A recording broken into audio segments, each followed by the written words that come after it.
ఓం శ్రీ రామచంద్ర పరబ్రహ్మణే నమః. భగవద్బంధువులందరకు హృదయపూర్వక నమస్కారాలు. ఓం శ్రీ రామచంద్ర పరబ్రహ్మణే నమః. ఆపదామపహర్తారం దాతారం సర్వసంపదాం లోకాభిరామం శ్రీరామం భూయో భూయో నమామ్యహం. ఓం శ్రీ రామచంద్ర పరబ్రహ్మణే నమః. శ్రీ వాల్మీకి రామాయణం అయోధ్యాకాండం 70వ సర్గ యందలి గల 1వ శ్లోకం నుంచి 30వ శ్లోకం వరకు గల అన్ని శ్లోకముల యొక్క వచన భావసారాన్ని భరత శత్రుఘ్నులు అయోధ్యకు బయలుదేరుట అనే కథగా విందాం. భరతుడు తనకు వచ్చిన భయంకరమైన స్వప్నాన్ని గురించి మిత్రులకు చెబుతున్నాడు. అదే సమయంలో వశిష్ఠుడు పంపిన దూతలు ఆ రాజగృహానికి చేరారు. సుదీర్ఘ ప్రయాణం వలన అలసిపోయినా కూడా దూతలు వెంటనే కేకయ్య రాజు దర్శనాన్ని చేసుకున్నారు. ఆ రాజు పాదాలకు నమస్కరించి అక్కడే ఉన్న భరతునితో ఈ విధంగా అన్నారు: పురోహితుడు, మంత్రులు అందరూ నీ కుశలాన్ని ప్రశ్నిస్తున్నారు. నీవు వెంటనే బయలుదేరి రావాలి. నీతో చాలా తొందర పని ఉన్నది. విలువైన ఈ వస్త్రములను, ఆభరణములను తీసుకుని నీ మేనమామకు ఇమ్ము. ఈ వస్త్రాభరణాదులలో మీ మాతామహుడైన కేకయ్యరాజునకు ఇవ్వదగిన వాటి వెల 20 కోట్లు, మీ మేనమామకు ఇవ్వవలసిన వాటి పూర్తి వెల 10 కోట్లు అన్నారు. భరతుడు ఆ వస్తువులను అన్నింటినీ తీసుకుని ఆ దూతలకు కావలసిన వస్తువులను బహూకరించి ఆదరించి ఈ విధంగా పలికాడు: నా తండ్రి దశరథ మహారాజు క్షేమంగా ఉన్నాడా? రాముడు, మహాత్ముడైన లక్ష్మణుడు ఆరోగ్యంగా ఉన్నారా? పూజ్యురాలు, ధర్మమునందే ఆసక్తి కలది, ధర్మమును ఎరిగినది, ధర్మమునే చూసేది, ధీమంతుడైన రాముని తల్లి అయిన కౌసల్యాదేవి ఆరోగ్యంగా ఉందా? ధర్మములు తెలిసినది, లక్ష్మణునకు వీరుడైన శత్రుఘ్నునకు తల్లి, మా మధ్యమాంబ అయిన సుమిత్రాదేవి ఆరోగ్యంగా ఉందా? తన సుఖాన్నే కోరేది, తీవ్రంగా ప్రవర్తించేది, క్రోధస్వభావురాలు, బుద్ధిమంతురాలను అనే గర్వం కలది అయిన నా తల్లి కైకేయి ఆరోగ్యంగా ఉందా? ఆమె మాకు ఏం చెప్పమన్నది అని అడిగాడు. మహాత్ముడైన భరతుని మాటలు విని ఆ దూతలు భరతునితో సవినయంగా ఈ విధంగా పలికారు: ఓ నరశ్రేష్ఠ, వారంతా క్షేమంగా ఉన్నారు. నిన్ను ఐశ్వర్యము, లక్ష్మి వరిస్తున్నాయి. శీఘ్రంగా రథము కూర్చుకుని బయలుదేరు అని పలికారు. దూతల మాటలు విని భరతుడు వారితో, నన్ను దూతలు తొందరపెట్టుచున్నారు అని చెప్పి రాజు అనుజ్ఞ వేడిదను అని చెప్పాడు. వారితో పై విధంగా చెప్పి తన మాతామహునితో ఈ విధంగా అన్నాడు: మహారాజా, దూతలు నన్ను అయోధ్యకి రమ్మంటున్నారు. నేను నా తండ్రి గారి వద్దకు వెళ్తాను. మరల నీవు ఎప్పుడు రమ్మంటే అప్పుడు వస్తాను అన్నాడు.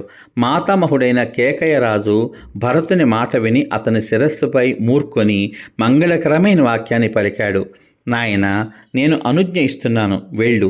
నీవు కైకేయి సత్పుత్రుడవు. నీ తల్లిని, తండ్రిని కుశలం అడిగినట్లు చెప్పు.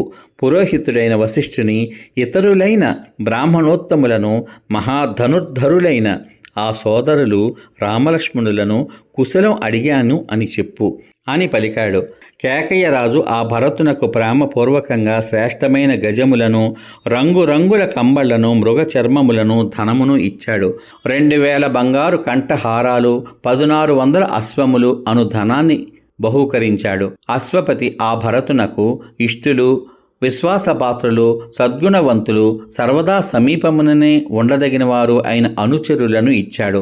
మేనమామ అయిన యుధాజిత్తు అతనికి ఐరావత వంశమునకు చెందిన ఇంద్రశిర పర్వతమునందు పుట్టిన చూచుటకు అందమైన గజములు, బాగుగా శిక్షణ ఇచ్చిన శీఘ్రంగా పరిగెత్తే గాడిదలు అనే ధనాన్ని ఇచ్చాడు. అంతఃపురంలో చక్కగా పెంచబడినవి, వ్యాఘ్రములతో సమానమైన వీర్య బలములు కలవి, కోరలే ఆయుధంగా కలవి, చాలా పెద్ద శరీరము కలవి అయిన కుక్కలను కూడా ఉపాయనముగా ఇచ్చాడు.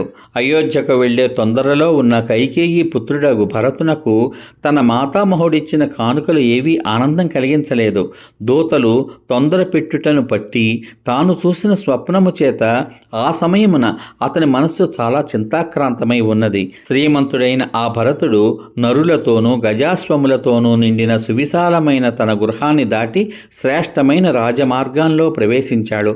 పిదప రాజమార్గాన్ని దాటి వెళ్లి అంతఃపురాన్ని చూశాడు. పిదప ఆ శ్రీమంతుడైన భరతుడు అడ్లమేమీ లేక ఆ అంతఃపురంలో ప్రవేశించాడు. అతడు మాతామహుని వద్దనూ మేనమామయ్య అయిన యుధాజిత్తు వద్దనూ సెలవు గైకుని శత్రుఘ్న సమేతుడై రథమెక్కి బయలుదేరాడు. భరతుడు ప్రయాణమే వెళ్తుండగా పృచ్చులు వందల కొలది రత్న విచిత్రములైన రథాలను కూర్చుకుని ఒంటెలు, గోవులు, అశ్వబలము మొదలైన వాటితో భరతుని వెనకనే వెళ్ళారు. భరతుడు తనతో సమానులైన శరీర రక్షకులును శత్రుఘ్నుడును వెంట రాగా సిద్ధపురుషుడు ఇంద్రలోకము నుండి బయలుదేరినట్లు మాతామహుని ఇంటి నుండి బయలుదేరాడు. సమాప్తం. ఇంతవరకు మీరు శ్రీ వాల్మీకి రామాయణం అయోధ్యాకాండం 70వ సర్గయందలి గల 1వ శ్లోకం నుంచి 30వ శ్లోకం వరకు గల అన్ని శ్లోకముల యొక్క వచన భావసారాన్ని భరత శత్రుఘ్నులు అయోధ్యకు బయలుదేరుట అనే కథగా విన్నారు. రేపటి భాగంలో శ్రీ వాల్మీకి రామాయణం అయోధ్యాకాండం 71వ సర్గయందలి గల 1వ శ్లోకం నుంచి 47వ శ్లోకం వరకు గల అన్ని శ్లోకముల యొక్క వచన భావసారాన్ని భరతుడు అయోధ్యా నగరి దురవస్థను చూస్తూ ముందుకు పోవుట అనే కథగా వింటారు. ఓం శ్రీ రామచంద్ర పరబ్రహ్మణే నమః. శ్రీరామ రామ రామేతి రమే రామే మనోరమే సహస్రనామ తత్తుల్యం రామనామ వరాననే. ఓం శ్రీ రామచంద్ర పరబ్రహ్మణే నమః. సర్వే జనా సుఖినో భవంతు. శుభమస్తు. స్వస్తి.